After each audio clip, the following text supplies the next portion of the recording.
Bismillahirrahmanirrahim. Assalamualaikum warahmatullahi wabarakatuh. Bagaimana kabar anak-anakku pada pagi hari ini? Semoga sehat selalu dan tetap semangat dalam mempelajari Al-Quran. Alhamdulillahirrabbilalamin. Assalatu wassalamu ala nabiyyina Muhammadin wa ala alihi washabihi ajma'in. Jangan lupa membaca doa terlebih dahulu, kemudian ta'awudz dan basmalah. A'udzu billahi minasy syaithanir rajim. Bismillahirrahmanirrahim.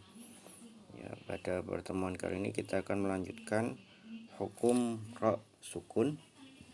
Nah, kemarin kita telah membahas tentang hukum ra sukun yang pertama, yaitu tafkhim, ya, atau ra yang dibaca tebal.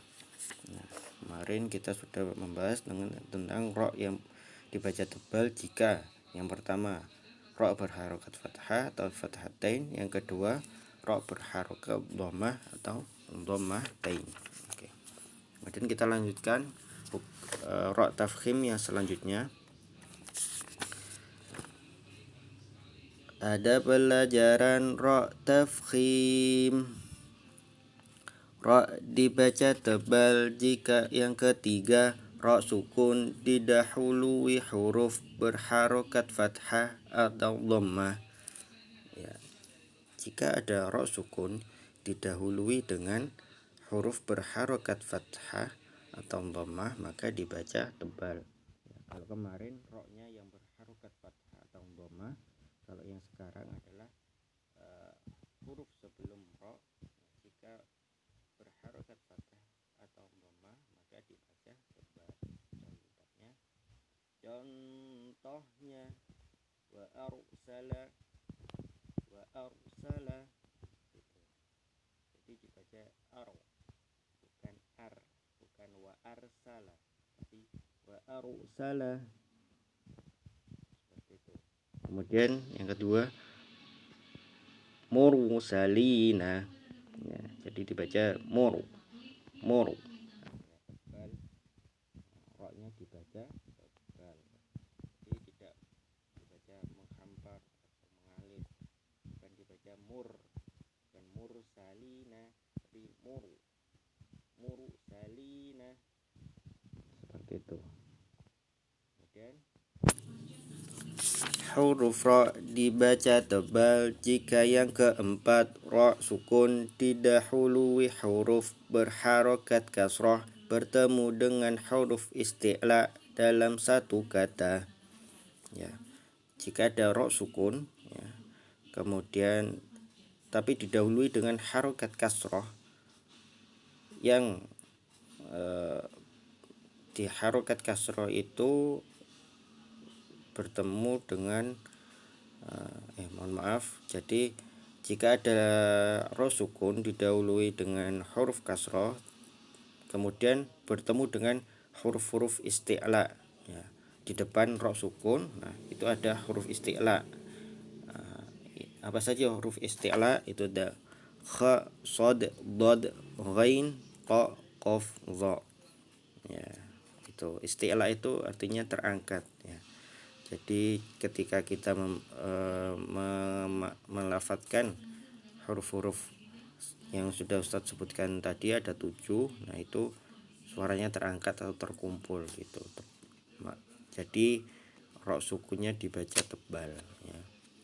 Untuk penjelasan lebih lanjut tentang istilah itu apa, silakan nanti kalian baca di buku TTG halaman 193. Nah, di situ ada penjelasan secara lanjut tentang apa itu sifat huruf isti'la, ya. Pada intinya yang berhubungan dengan ra tafkhim di sini adalah ketika ada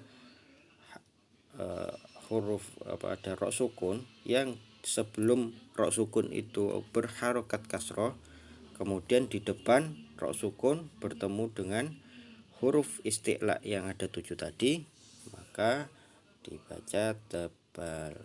Kita contohkan. Contohnya firqatun, firo, ya, seperti itu, firo, bukan fir, firqatun, mirsadun, qirtasun. Nah, seperti itu. Firqatun, mirsadun, kemudian qirtasun, seperti itu ya. Jadi dibaca tebal. Kemudian yang kelima, huruf ra dibaca tebal jika ra sukun karena waqaf didahului huruf berharokat fathah atau dhammah.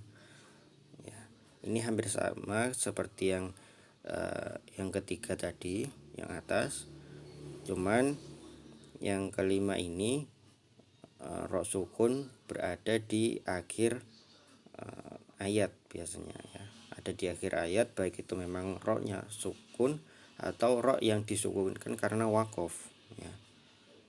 Contohnya seperti kalimat di bawah ini. Contohnya fasholli li rabbika wanhar ya. Wanhar. Di situ kan ada ro sukun ya.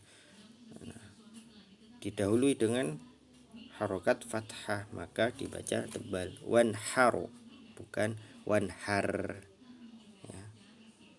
Kemudian contoh yang kedua, alhaakumut takatsur ya. Ini pada kata at-takatsuru, karena di akhir ayat maka diwaqaf. Itu tadi seperti yang ada di penjelasan kalimat nomor 5, ra sukun karena waqaf. Bacaannya awalnya at-takatsuru, tapi karena di akhir ayat maka diwakafkan. Karena diwakafkan maka cara mewakafkannya adalah disukun. Nah, jadi ro sukun di akhir ayat. Sebelum huruf ro ada harokat dhammah, maka juga dibaca tebal. At-takatsur, bukan at-takatsur, bukan sur. Nah, itu kan mengalir, tapi kalau tebal ini suaranya mengumpul. At-takatsur ya. Ulang, alhaakumut takatsur. Baik, silakan, nanti tugasnya adalah mempraktekkan, menirukan apa yang sudah Ustaz contohkan. Silakan dibaca pokok bahasan seperti pertemuan yang lalu. Nanti dibaca misal contoh huruf ra dibaca tebal jika, jika yang ketiga, keempat, dan kelima itu dibaca ya, seperti itu. Kemudian dicontohkan bacaannya seperti yang saya contohkan tadi. Ro-nya dibaca tebal, mengumpul, jadi tidak boleh mengalir ro-nya ya. Semoga dapat dipahami. Semoga Allah mudahkan kalian untuk mempelajari materi hari ini.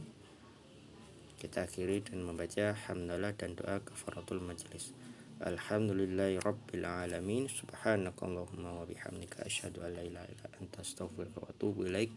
Assalamualaikum warahmatullahi wabarakatuh.